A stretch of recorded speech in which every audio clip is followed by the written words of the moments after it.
lo último que le había dicho yo era que, claro, tenía aquí la matriz simétrica. Y yo había dicho que una matriz simétrica era una matriz, bueno, aquí le puse una matriz A, cualquiera que va a ser cuadrada. ¿Y qué significa que sea cuadrada? Significa que tiene la misma cantidad de, de columnas, o sea, la misma cantidad de columnas y tiene la misma cantidad de filas. Entonces, por ejemplo, el hessiano es una matriz cuadrada, porque tiene n por n componentes. Y además estamos diciendo que era una matriz, obviamente que cada una de las componentes iba a ser un número real. Por eso aquí puse como R.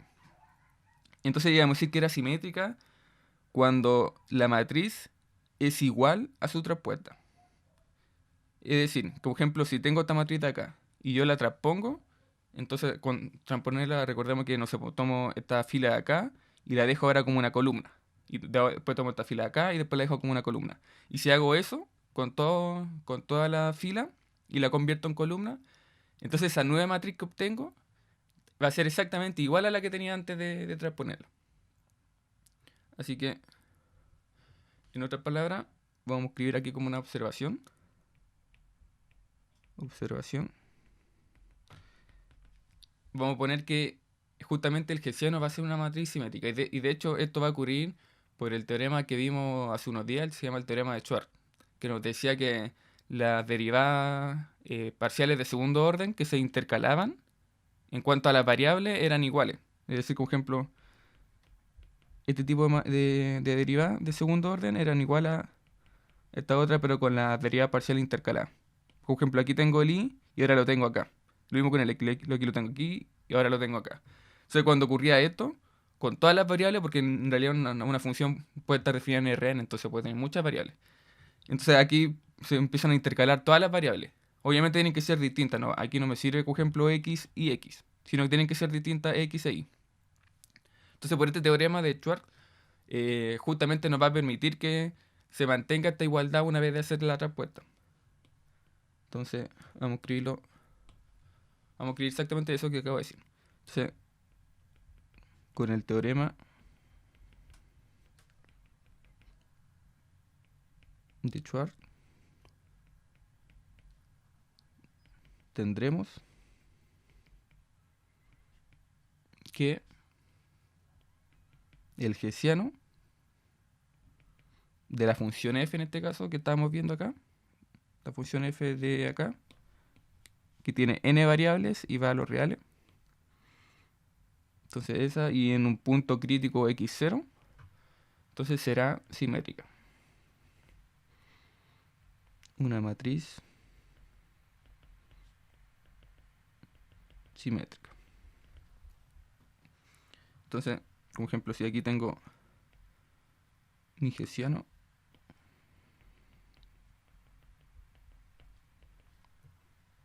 entonces aquí yo tengo como ejemplo, pongamos aquí otro color. Entonces yo tengo todas estas filas de acá. Y así. Bueno, aquí tengo, por ejemplo, los elementos diagonales. De 1, de 2, de 3, de 4 y así. Hasta de n.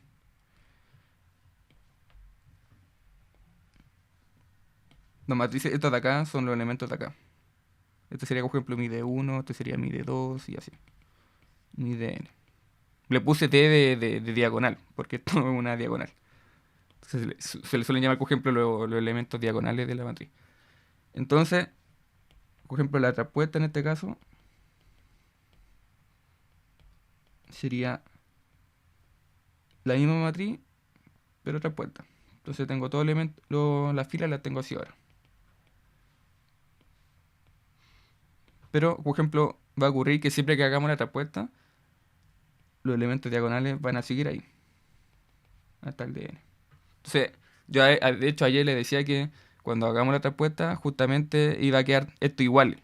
Y cuando dije igual no me refería exactamente a que estos fueran iguales, sino que se mantienen intactos una vez que uno hace la traspuesta. De hecho, por ejemplo, se mantiene justamente acá. Y va a ocurrir justamente que si yo estoy haciendo esto, entonces necesariamente estos elementos de acá, bueno, estos elementos de acá ahora pasan acá, ¿cierto? Y los elementos que estaban acá, ahora pasan acá. Así que si estoy diciendo que estos dos son iguales, necesariamente esta parte de acá va a tener que ser igual a esta parte de acá, y esta parte de acá va a tener que ser igual a esta parte de acá. ¿Qué significa eso? Significa que al fin y al cabo en una matriz simétrica todos los elementos que se encuentren arriba de la diagonal van a ser iguales a los elementos que se encuentran abajo de la diagonal. Siempre va a ocurrir eso. Aquí exactamente lo mismo. Estos que se encuentran acá van a ser iguales a estos que se encuentran acá. Eso por propiedad de la matriz simétrica. Y entonces en este caso vamos a decir que se va a tener que el hessiano de f va a ser igual al hessiano de f, pero traspuesto. Y esto siempre va a ocurrir. Entonces, esta es la simetría. Ahí después lo vamos a ver cómo viene en un ejemplo con numeritos para que se entienda. Pero siempre nos van a dar, ahí nos vamos a dar cuenta que siempre nos van a dar igual estos numeritos. Los numeritos de acá con los de acá, o los de acá con los de acá, que es lo mismo. En este caso lo vamos a hacer para matrices pequeñitas, porque como son ejemplos, entonces tampoco no nos vamos a extender tanto con los cálculos, sino para entender en general cómo funcionan estas cosas. Ya, entonces, lo siguiente que vamos a definir va a ser la matriz positiva, que nos va a permitir después más adelante ver el tema de los máximos y los mínimos. Entonces, definición. Entonces, de la matriz positiva. De hecho, también vamos a aprovechar de definir la negativa. Entonces, sea una matriz cuadrada, es decir, de n por n, con componentes reales, simétrica. Entonces, esta será una matriz positiva si y solamente si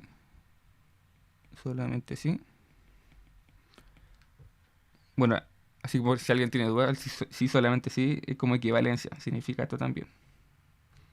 Que eso uno siempre cree si solo sí y dice, bueno, ¿qué significa eso? Pero es equivalencia, significa que decir, no sé, decir algo de acá es lo mismo que decir algo que voy a escribir acá. Como exactamente lo mismo. Entonces, sí solo sí, para todo x en Rn,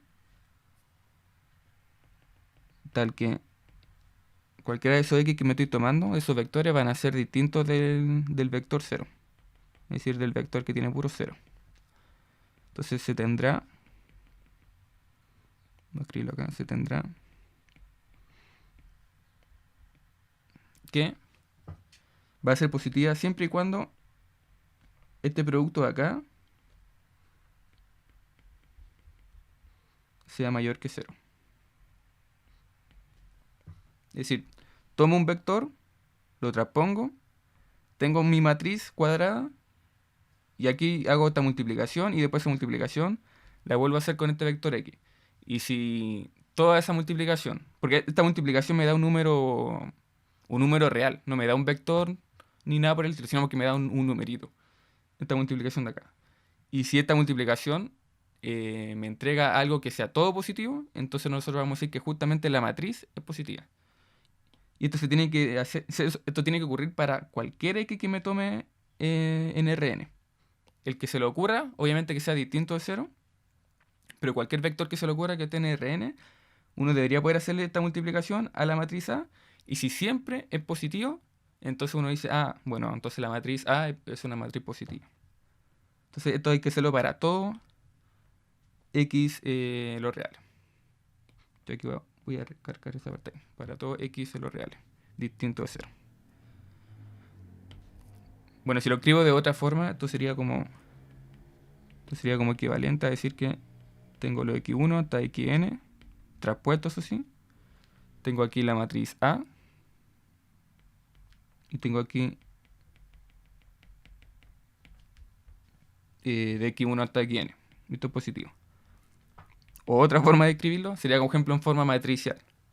Entonces, si escribo, por ejemplo, este vector en forma matricial, este sería un vector fila. Entonces sería de x1 hasta aquí n. Es un vector fila porque justamente tiene la traspuesta. Si no tuviera la traspuesta, entonces es un vector columna. Entonces en este caso el A lo escribimos en forma matricial. Y me quedaría como... Bueno, todas las componentes de A. A11, A12 y así. Hasta A1n. Y lo mismo para abajo. AN1. Las n por n componentes de la matriz. Y nos queda esta parte de acá, que escribirla como un vector columna. Entonces x1 hasta xn. Y esto es mayor que 0. Entonces, como ejemplo para ver que esto es un numerito, por si alguien no me cree, podríamos verlo, por ejemplo, en dos variables. O sea, en un caso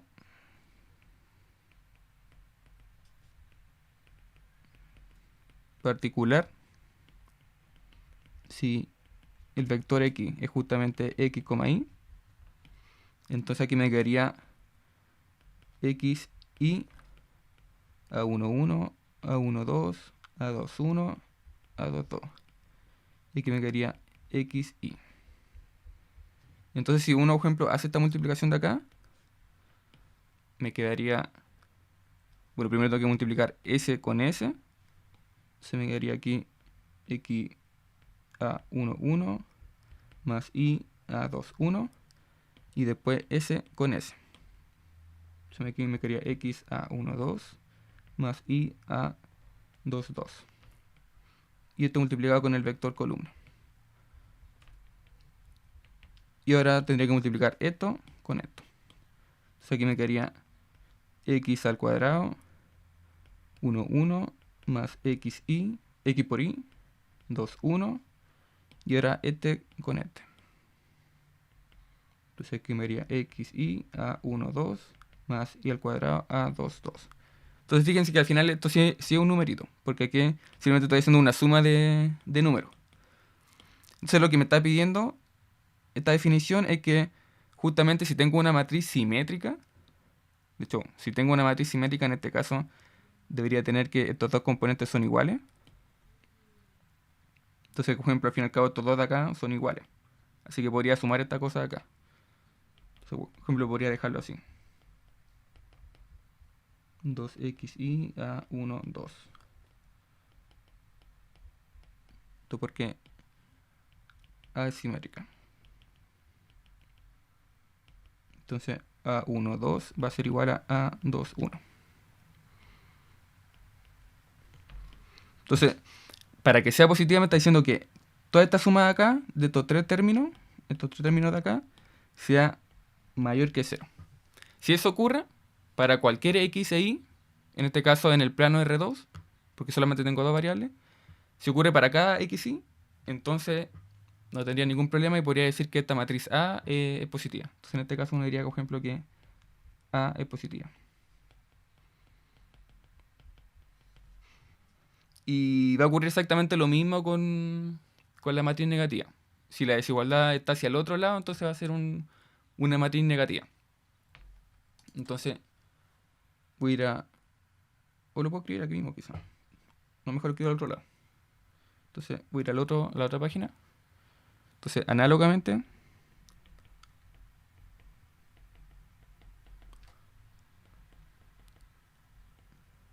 A será negativa si solamente si se tiene, de hecho está la respuesta acá, respuesta de A por X, y esto va a ser negativo, va a ser menor que 0. Y esto para todo X en Rn. X tiene que ser distinto del 0. Entonces análogamente se va a cumplir eso. Entonces en base a esta definición vamos a presentar el siguiente teorema, que nos va a poder decir que, por ejemplo, si el hessiano es positivo, entonces f va a alcanzar un cierto mínimo en el cierto punto en el que esté evaluando justamente el hessiano. Y lo mismo con la negativa. Entonces vamos a poder caracterizar justamente los máximos y los mínimos relativos al hessiano, viendo si es positivo o negativo. Entonces voy a anunciar un teorema. teorema. Entonces esto va a ser del hessiano positivo o negativo. Entonces sea una función definida en un dominio de Rn con valores reales y de clase C2, es decir, que las derivadas de segundo orden son continuas, en el dominio en el que nos encontramos, en este caso el dominio D, y nos tomamos un cierto x0 en D. Entonces, supongamos que, de hecho, bueno, aquí me faltó, siempre pongo acá que D con D abierto.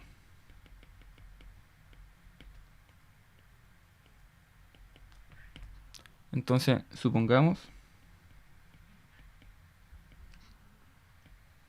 que justamente en ese punto x0, el gradiente es el 0 vector. Entonces, teniendo esta suposición, vamos a tener que si el hessiano en ese punto x0 es positivo, es decir, cumple la definición que acabamos de dar de matriz positiva, entonces de inmediato nosotros podemos concluir de que la función f en ese punto alcanza un mínimo relativo. Entonces f alcanza un mínimo relativo, o mínimo local, que a veces le llamamos, o local, en x0. Y análogo con si es negativa. O sea, análogo, pero en este caso nos va a dar un máximo relativo. Entonces, si el hessiano en ese punto x0 es negativo, entonces f alcanza un máximo relativo o local. Yo voy a poner local acá. Le damos local a esto. Local en x0. Entonces ahí tenemos una caracterización de qué ocurre si la matriz hessiana es positiva o negativa. Y si es negativa, entonces en este caso va a ser un máximo local en ese punto. Y si es positiva, entonces va a ser un mínimo local, un mínimo relativo. Entonces, claro, uno dice, bueno, va a tener que estar calculando, voy un poquito atrás, uno dice, bueno, voy a tener que estar calculando generalmente esta cosa acá, o esto de acá. Entonces, la respuesta es no necesariamente. De hecho, hay una forma más sencilla de ver si una matriz positiva o negativa. Y eso es a través de dos posibilidades que les voy a dar. Una va a ser con valores propios, es decir, calcular los valores propios de esta matriz, del hessiano en este caso, y ver si son positivos o negativos. De hecho, ahí vamos a enunciar ese teorema. Y la otra es con una cosa que se llama los subdeterminantes, que vamos a ver cómo se comportan los determinantes, por ejemplo, de ese número, después de esa matriz y así. De cada vez de matrices más grandes. Si, vamos viendo si son positivos o negativos a esas submatrices. Y ahí vamos a ver que bajo ciertos casos, no sé, pues si son todos positivos, entonces vamos a hablar de mínimo relativo, si son todos negativos, entonces ahí no podemos concluir nada, pero si se van intercalando entre positivo y negativo, ahí son máximos y cosas así. Vamos a ver todo eso. Entonces no es necesario que tengamos que hacer todo este cálculo acá. Vamos a verlo. O sea, esto en términos más generales. Pero ahora vamos a ver en unos ciertos teoremas que podemos calcular, o sea, podemos ver si una matriz positiva o negativa en base a otras cosas. Entonces, vimos este teorema de acá, ahora les voy a mostrar otro teorema, que va a ser con los valores propios. Entonces esta va a ser como la caracterización de la positividad y la negatividad de la matriz. Entonces esta va a ser la caracterización de una matriz positiva o negativa. Entonces, teorema. Este va a ser de los valores propios.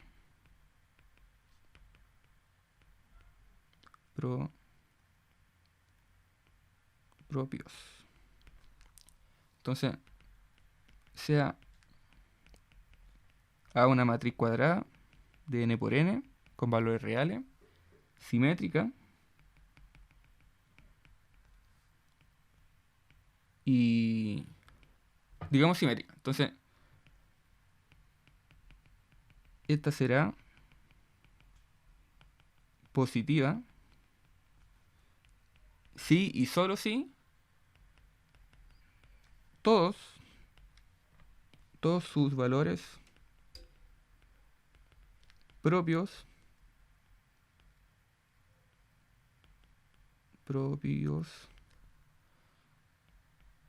son positivos. Y lo mismo al revés. O sea, va a ser análogo si es negativa. Entonces, además, A es negativa si solamente si todos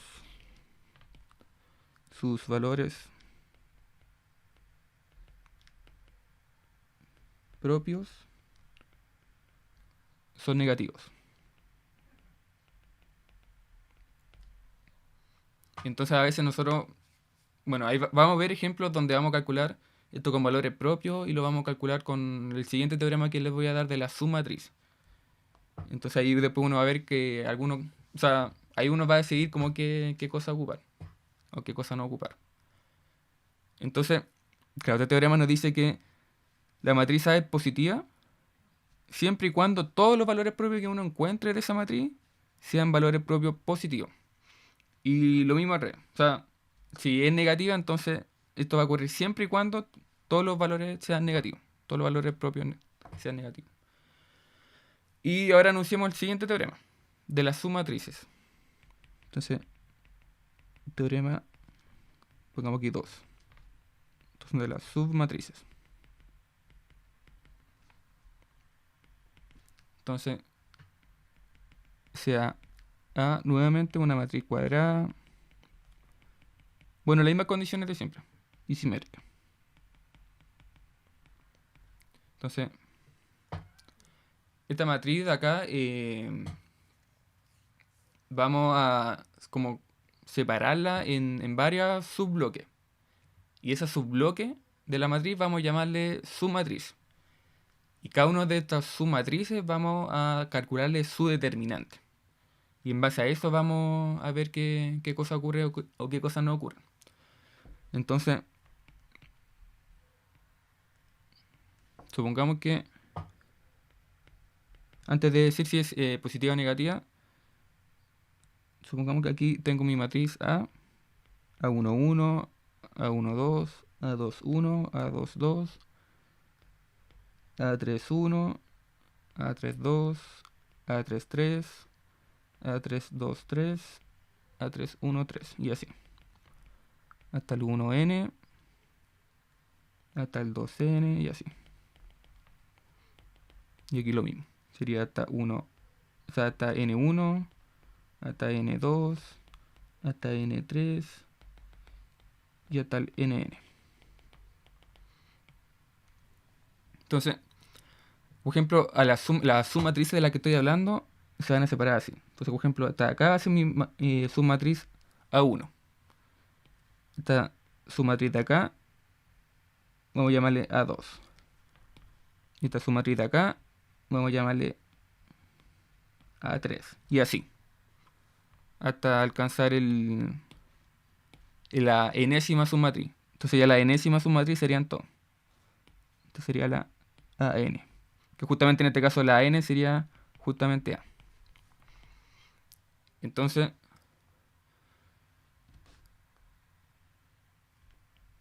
si llamamos aquí, llamamos a A1, A2, A3, así hasta el A sub N, submatrices de A.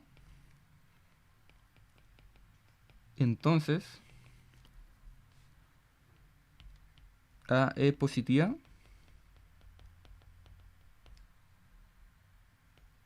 si solamente si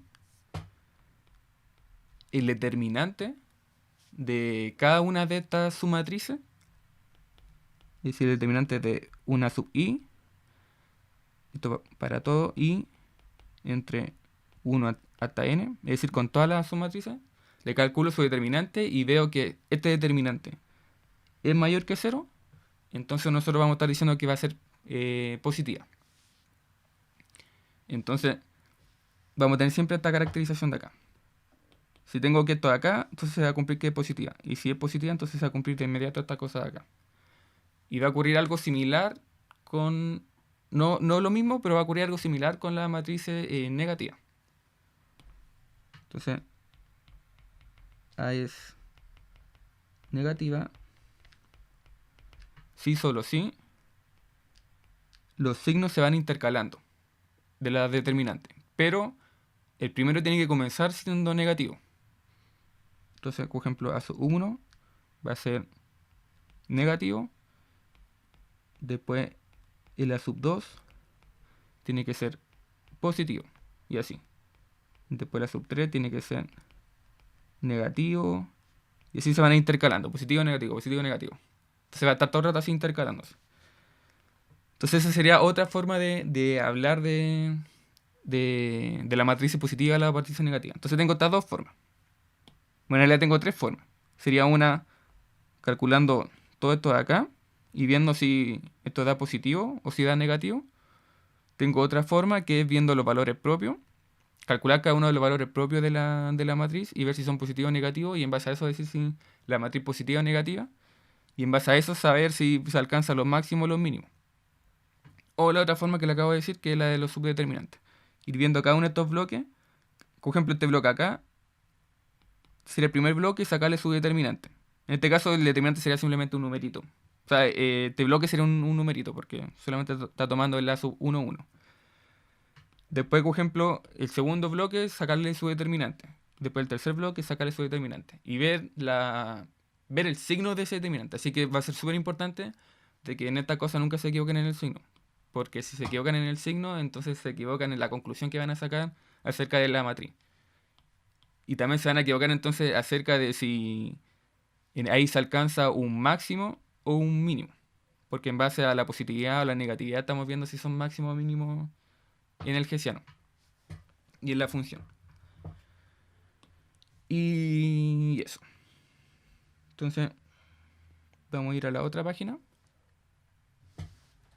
Y en base a esto vamos a...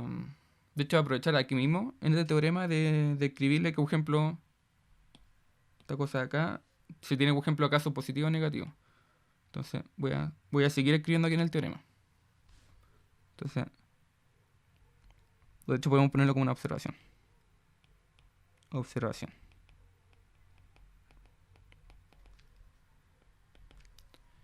Si en este caso, por ejemplo, se tiene que el determinante siempre positivo para todo i entre 1 y n, es decir, se cumple con cada uno de los bloques, entonces f alcanza un mínimo relativo en x0. Porque en este caso, de hecho aquí vamos a decir que estos a sub i van a ser justamente el hessiano evaluado en el x0. En este caso el hessiano del bloque i. Es decir, uno calcula el hessiano, uno obtiene una matriz y ahí uno calcula el bloque, en este caso vamos a llamarle a sub i, o h de f de x0 y con una i abajito. Y lo mismo que en este caso con los máximos relativos. Entonces sí, le había dicho que si tenía esto intercalado, es decir, parto con el negativo, después parto con el positivo, después con el negativo y así sucesivamente. Entonces f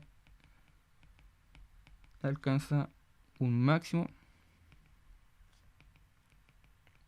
relativo en x0. Y entonces veamos un ejemplo para entender mucho mejor cómo funciona. Entonces vamos a ver un ejemplo súper sencillo. O sea, los cálculos van a ser súper sencillos, pero justamente van a ser sencillos para enfocarnos en la interpretación de los resultados más que el cálculo en sí. Así que ejemplo. Entonces sea f una función con dos variables dada por 2x menos 1 al cuadrado más 3y menos 2 al cuadrado. Entonces, ¿qué es lo primero que tenemos que hacer? Si queremos ver, que en este caso, con este ejemplo, queremos ver los máximos y los mínimos relativos. Entonces, pongamos aquí encontrar los extremos de la función. Con extremos me estoy refiriendo a los máximos y los mínimos, si es que hay, de la función. Entonces, ¿qué es lo primero que tenemos que hacer? Tenemos que encontrar los puntos críticos en este caso. Es decir, los puntos donde el determinante se haga cero. Y una vez que obtengamos esos puntos, tenemos que aplicar esos puntos en el hessiano y ver si se cumple eso de la positividad o la negatividad y todas esas cosas. Entonces, el primer paso es encontrar los puntos críticos. Entonces, encontrar los puntos críticos. Es decir, los x0. Tal que el gradiente se haga cero. El cero vector. Así que, en otra palabra, calcular que el gradiente sea cero significa sacarle las derivadas parciales e igualarlas a cero. Y encontrar los x y y que satisfagan justamente que se tenga esa igualdad. Entonces, al fin y al cabo hay que sacar, por ejemplo, la primera derivada parcial con respecto a x. Esto significa calcular solamente esta derivada acá, porque esto es con y, entonces no nos importa. Así que aquí me quedaría 4x menos 1. Y lo mismo en y. Aquí me quedaría, tendría que derivar justamente esta parte de acá. Entonces aquí me quedaría 6 y menos 2. Y entonces ahora a estas dos derivadas hay que igualarlas a 0. Para tener justamente que el gradiente sea 0. Entonces, vamos a igualar esto a 0. Y aquí le puse un x0 porque justamente va a haber un x0 en el que se va a cumplir esto. Esto no se cumple para todo x. Y lo mismo acá. 6 y 0 menos 2 va a ser igual a 0. Entonces este caso es súper sencillo. Porque aquí de inmediato tengo que la única forma de que sea 0 es que x sea igual a 1. O sea, x0 sea igual a 1. Y lo mismo acá. La única manera es que el i0 sea igual a 2. Esto parece un b, esto es un 6. Y eso. Entonces aquí tendría, por ejemplo, en este caso, el punto crítico. Solamente hay uno. Entonces, el punto crítico es 1,2. Entonces ahora tenemos que calcular el hessiano de esta función y evaluar este punto justamente en el hessiano y ver si es positivo o negativo y todas esas cosas. Entonces lo vamos a hacer en este caso, la positividad y la negatividad la vamos a calcular con los valores propios y con el determinante para hacer la comparación. Entonces, ahora el paso siguiente sería calcular el hessiano.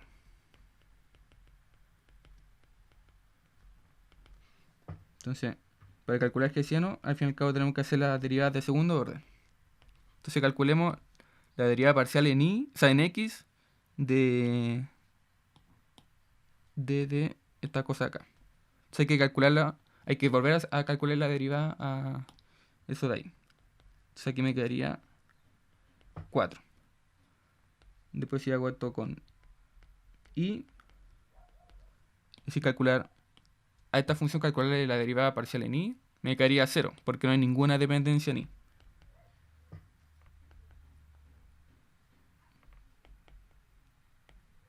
Y lo mismo en este caso al calcularle como ejemplo la derivada parcial en x a esta función. nuevamente me va a dar 0. Porque no hay dependencia en X. Acá. No hay dependencia en X. Y además, esta función satisface las propiedades, o sea, satisface las condiciones para que la matriz hessiana sea simétrica. Entonces aquí de hecho se ve que es simétrica, porque estos de acá son iguales. De hecho, justamente eso me dice el teorema de Schwarz. Me dice que estos dos de acá tienen que ser iguales, dadas las condiciones de que la función sea C2.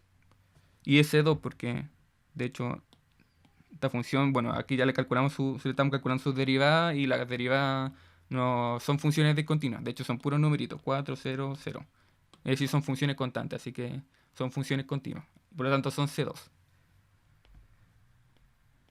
Y nos faltaría la otra derivada parcial, la con i. Entonces hay que sacarle la derivada parcial de i a esta cosa de acá. Y nos quedaría simplemente 6. Entonces voy a ir a la otra página. Entonces el hessiano va a ser 4006. De hecho, aquí como paréntesis uno puede notar que si uno saca la respuesta, justamente hay que tomar esto y dejarlo como columna.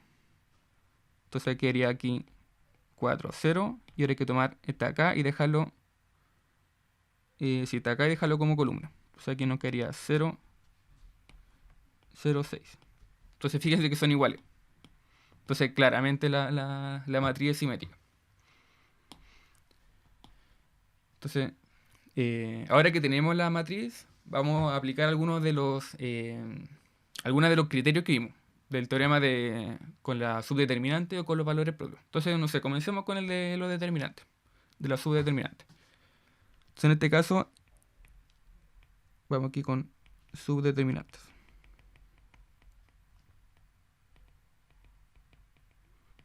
Entonces, el A sub 1 en este caso sería 4. Y el A sub 2 sería toda la matriz. 4, 0, 0, 6. Entonces, nosotros tenemos que calcular el determinante de A sub 1. Y en este caso simplemente 4. Así que este 4 sabemos que es positivo. Y el determinante de A sub 2 sería multiplicar S menos S. O sea, aquí nos quedaría 24. Y esto es mayor que 0. Entonces, si los dos son mayores que 0, ¿qué significa? Un poquito más atrás.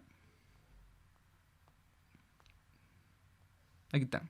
Si los dos son, bueno, en este caso, si todas las submatrices son mayores que 0, significa que f en ese punto alcanza el mínimo. Entonces, bueno, en este caso solamente hay un punto crítico. Así que, por lo tanto, f en x0 igual a 1,2. Era 1,2, ¿cierto? Sí, 1,2. Entonces, en 1,2 alcanza un mínimo relativo. Entonces, esa sería una forma de hacerlo. Por eso le dije que era súper simple en cuanto a los cálculos, pero es para entender un poco cómo funcionan estas cosas. Y otra forma sería, por ejemplo, con los valores propios. Que sería, de hecho, vamos a llegar a la misma conclusión. Vamos a llegar a que se tiene una matriz, o sea, se tiene un punto de mínimo relativo. Entonces, pongamos aquí valores propios.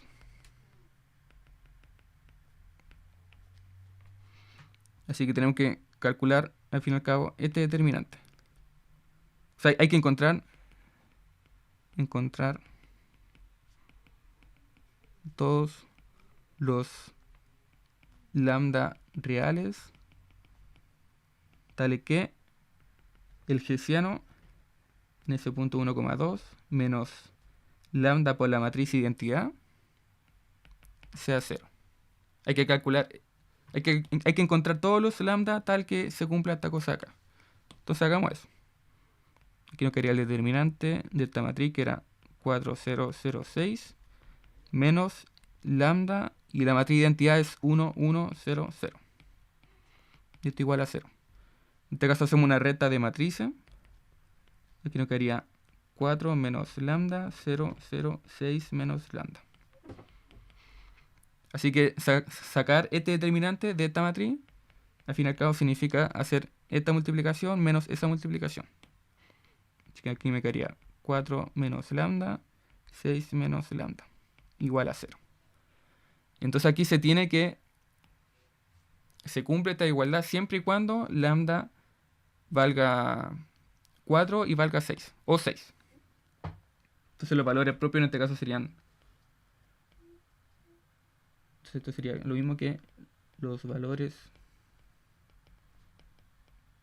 propios son lambda igual a 4 y lambda igual a 6. Ahora, ¿qué significa esto? Significa que los dos son positivos. O sea, aquí pongamos ejemplo lambda 1, lambda 2. Entonces, lambda 1 y lambda 2 son positivos. ¿Y qué significa eso? Significa que, veamos el teorema, nos dice que si son positivos, entonces la matriz es positiva. Y si la matriz es positiva, entonces significa que alcanza un mínimo. O sea, llegamos a la misma conclusión de la submatriz. Así que como... De hecho, vamos a ir a la otra página. Como lambda 1 y lambda 2 son positivos, entonces podemos decir que justamente el hessiano en el 1,0, o sea, en el 1,2 es positivo. Entonces esto significa que f alcanza un mínimo relativo en 1,2. Y de hecho creo que había hecho había graficado esta. Dejar si la encuentro por acá. Creo que la había graficado sí, aquí está. O sea, por ejemplo, le voy a compartir la pantalla.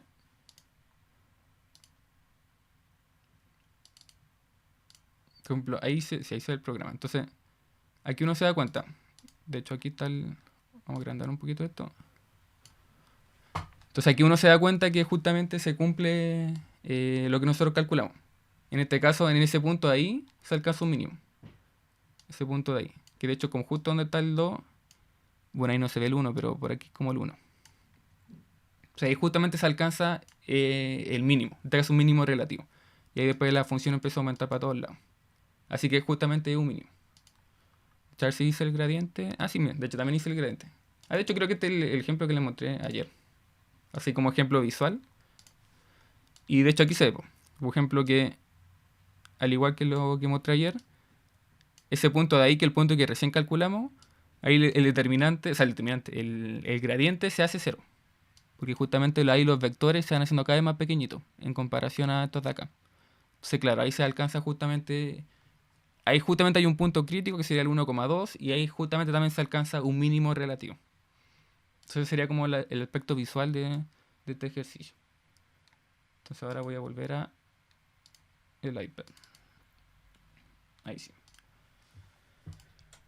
Y ahora veamos, bueno, aún hay tiempo, así que veamos la definición de punto silla. Es decir, vamos a tener puntos donde no son ni máximos ni mínimos, pero aún así van a ser puntos críticos, donde algo va a ocurrir ahí. Y esos puntos van a ser los puntos silla. Entonces, definición.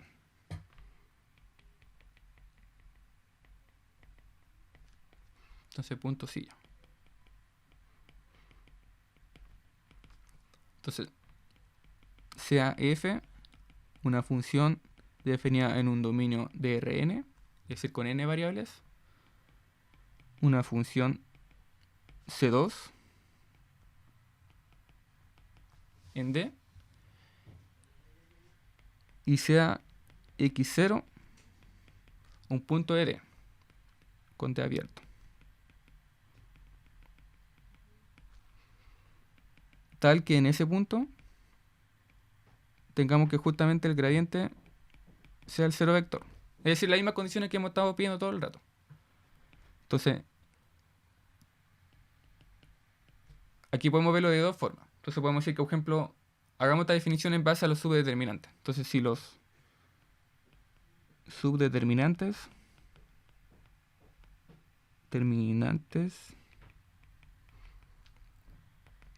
del hessiano en el x0, en el vector x0, no se anula y los signos son diferentes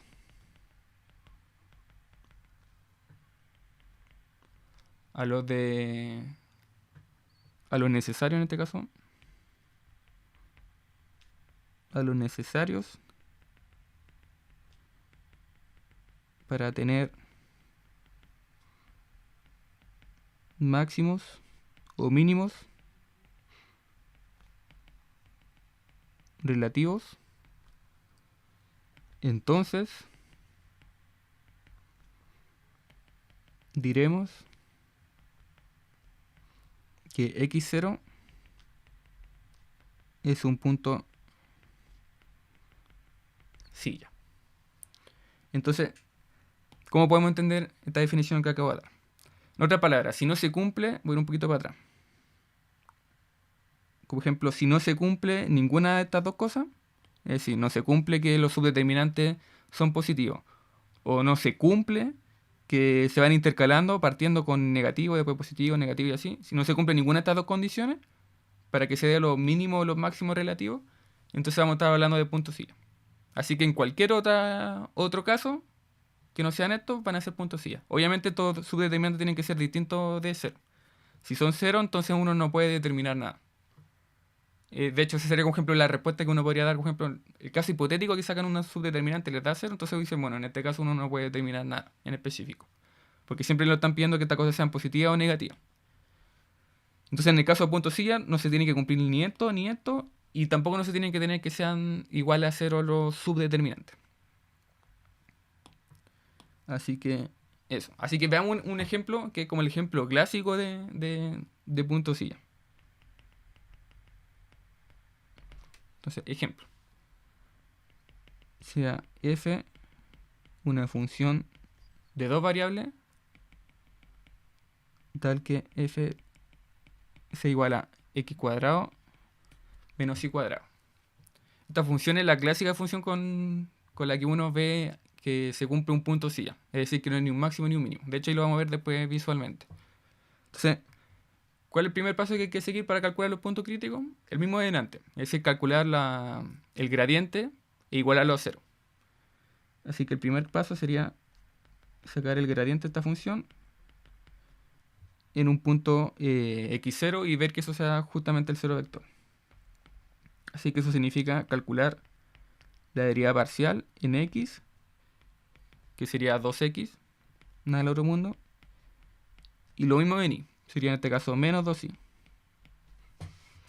Así que si uno quiere sacar los puntos críticos, así tenemos que igualar estas dos cosas a 0. Así que voy a tener un x0 en el que se va a cumplir justamente que esto sea igual a 0, y lo mismo que acá. Bueno, aquí le puse un cuadrado de más. Entonces, bueno, ahora igualo esta parte de acá a 0. Así que me quedaría aquí y igual a 0, o sea, y sub 0 igual a 0. Al fin y al cabo, esto lo mismo que decir que x0 y 0 van a ser el 0, 0.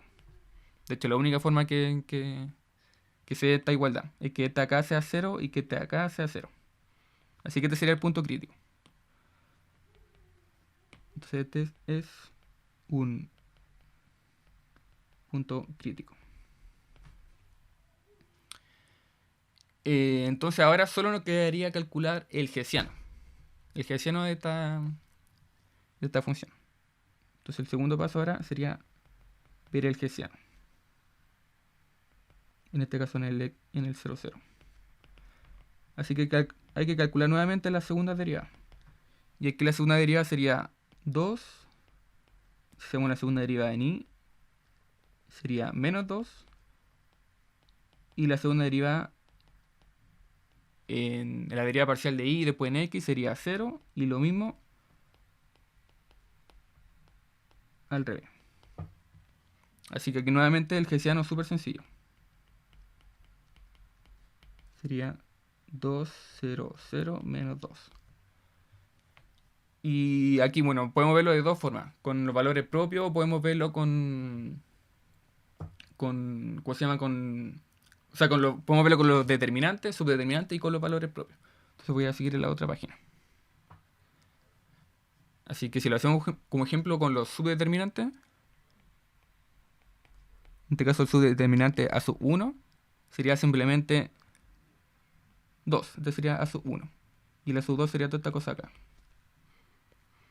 Así que este sería 2, es decir, positivo.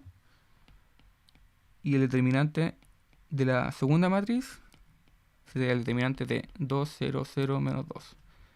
Y sacar este determinante de una matriz 2 por 2 sería multiplicar ese menos la multiplicación de ese. Así que aquí me quedaría menos 2. Es decir, me queda negativo. Entonces no hay ningún... Aquí nuevamente uno se da cuenta que no cumple ninguna de las condiciones para que se tenga un máximo mínimo. Por ejemplo, para que sea mínimo se tenía que tener que los dos subdeterminantes tengan que ser positivos. Entonces claramente esto no es un mínimo. Pero para que se cumpla un máximo relativo, teníamos que tener esto al revés. Tenemos que tener que partimos en este caso con un subdeterminante negativo y después tiene que ser un subdeterminante positivo. Así que tampoco cumple la condición para que se tenga un máximo relativo. Así que como no se cumple ninguna y los dos determinantes son distintos de cero, uno concluye que en este caso nosotros nos encontramos con un punto psi. Sí. Como no se satisfacen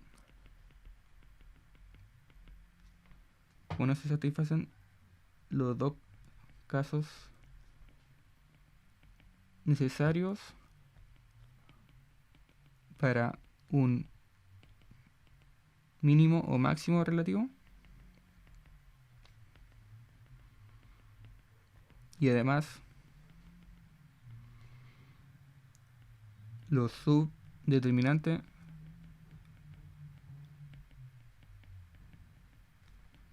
son distintos de cero. Se concluye que digamos que en el x0 y 0 igual a 0, 0, se tiene, o f, se concluye que en x0 f alcanza un punto psi. Es decir, un punto que no es ni máximo ni mínimo. De hecho, también grafiqué eso, así que se lo voy a mostrar. Se voy a compartir nuevamente la pantalla. Ahí se está viendo, sí, ahí se está viendo la pantalla. Entonces, por aquí tengo... Claro, por ejemplo, aquí tengo solamente la función que les di, que era x al cuadrado menos y cuadrado. Entonces justo en el 0, 0, si se fijan, no tengo ni un máximo ni un mínimo. Porque por acá uno puede decir, pero mira, esta parte de acá, uno puede decir, por ejemplo, esta parte de acá, como que se alcanza un máximo. Pero por la parte de acá, dice uno, no, por la parte de acá hay como un mínimo. Porque, por ejemplo, va subiendo, baja, baja, baja, baja, y después sube de nuevo. Entonces, al fin y al cabo no es ni una ni la otra. Simplemente un puntito que está ahí, que tiene esa forma. Y ahí justamente se alcanza, de hecho ese punto ahí sería el punto psi. De hecho, si lo veo de otra forma, voy a borrar esto de acá. Por ejemplo, si uno lo viera así solamente en el plano, solamente viera el dominio, ese puntito ahí donde se alcanza, eso sería el 0,0. Ahí se alcanza justamente que la función ahí tendría el valor de la función. Bueno, en realidad ahí justamente se alcanza el punto psi. Es decir, en el punto de la función de ahí, bueno, en este caso la función vale 0 en ese punto, porque al fin y al cabo sería x cuadrado menos y cuadrado. Entonces sería 0 cuadrado menos 0 cuadrado. Entonces 0. Entonces ese punto de ahí se alcanza un punto psi. No es ni máximo ni mínimo. Y bueno, ese punto psi también obviamente va a ser un punto crítico. Porque, de hecho, aquí también calculé el gradiente. Y aquí uno se puede dar cuenta que justamente en ese punto el 0, 0 del dominio el gradiente se hace de cero. Y aquí uno ve, porque yo voy a hacer un poquito más grande esto de acá. Ahí sí. Entonces uno puede dar cuenta que todos estos vectores de acá como que son grandes. Claramente son mayores que cero. O sea, en cuanto a su largo, me refiero al largo del vector. En cambio acá se van haciendo cada vez más pequeñitos. Y de hecho, bueno, y aquí ya no hay vectores. De hecho, ahí sería cero. Entonces ahí justamente el gradiente, en ese punto crítico 0,0, se hace cero. Entonces, obviamente un punto sí ya es un punto crítico. Y también lo mismo al revés. O sea, un punto crítico puede ser, bueno, no solamente puede ser un máximo mínimo. Se puede alcanzar un máximo mínimo. También se puede tener un punto sí. Así que esa sería como la representación visual de esta función y de su gradiente. Y voy a volver al iPad. Entonces lo dejaríamos hasta acá y nos veríamos el jueves a la misma hora de siempre, a las 10. Así que estén bien.